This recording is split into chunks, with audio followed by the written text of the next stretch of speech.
ఈ హోటల్ పేరు చూడండి, ఓరిస్ అంట. ఓరిస్ బదులు మోరిస్ అని పెట్టుకోవాల్సింది, ఎందుకంటే మోరిస్ లో ఉన్న దోమలు చెత్త చెదారం అంతా ఫుడ్ లో తెచ్చి కలుపుతున్నాడు. ఇటు పక్కన చూడండి మళ్ళీ జీవా అండ్ ఈట్ మోర్ అంట. ఎందుకు? ఎక్కువ తిని చచ్చిపోవడానికే. హైదరాబాద్ లో ఈ హోటల్ గురించి ఎన్నో గొప్పలు చెప్పుకుంటున్నారు అందరూ, కానీ అక్కడికి వెళ్ళి చూస్తే నాకు వరస్ట్ ఎక్స్పీరియన్స్ ఈ రోజు. అసలు నాకే ఎందుకు ఇలాంటి తగలితే అర్థం కావట్లేదు. సో ఈ హోటల్లో ఏం జరిగిందో చెప్తా వినండి.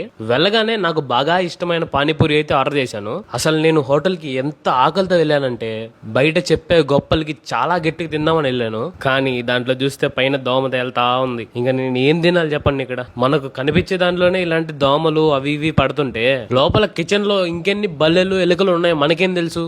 నేను ఇంకా మాట్లాడలేకపోవచ్చు. ఏమో ఈ ఫుడ్ తిన్నాకైతే నాకు అట్లానే అనిపించింది. బట్ లక్కీగా బతికే ఉన్నా. అసలు ఏంటిదని మేనేజర్ ని క్వశ్చన్ చేస్తే ఆయన ఏమంటున్నాడు తెలుసా? ఇప్పుడే గాల్లో నుంచి వచ్చి పడ్డదేమో అంటున్నాడు. అది మొత్తం అసలు క్లోజ్డ్ రూమ్. అది ఆయన చెప్పిన దానికైతే నేను అస్సలు సాటిస్ఫై అవ్వలేదు. అసలు వరస్ట్ ఎక్స్పీరియన్స్ అసలు ఈ హోటల్లో నాకు. సో ఈ హోటల్ పాజిటివ్స్ అంటారా? కనిపిస్తుంది కదా మీకే. ఇంకెక్కడ పాజిటివ్స్ ఉంటాయి ఈ హోటల్లో? నెగిటివ్స్ లో ఫుడ్ మెయింటెనెన్స్ అయితే అస్సలు బాగాలేదు. మరీ దామ పడడం ఏంటి చీప్ గా. ఇంకా టేస్ట్ మీట్ అంటారా? -100 ఇస్తా తీసుకోండి. ఇలాంటి వరస్ట్ ఎక్స్పీరియన్స్ ఎవరికి ఎప్పుడు జరగకూడదు కాబట్టి జాగ్రత్త పడండి. మీకు ఫుడ్ మీద జెన్యూన్ రివ్యూస్ కావాలంటే మన పేజ్ అయితే ఫాలో అవ్వండి. నెక్స్ట్ వీడియోలో కలుద్దాం. Bye genuine foodies.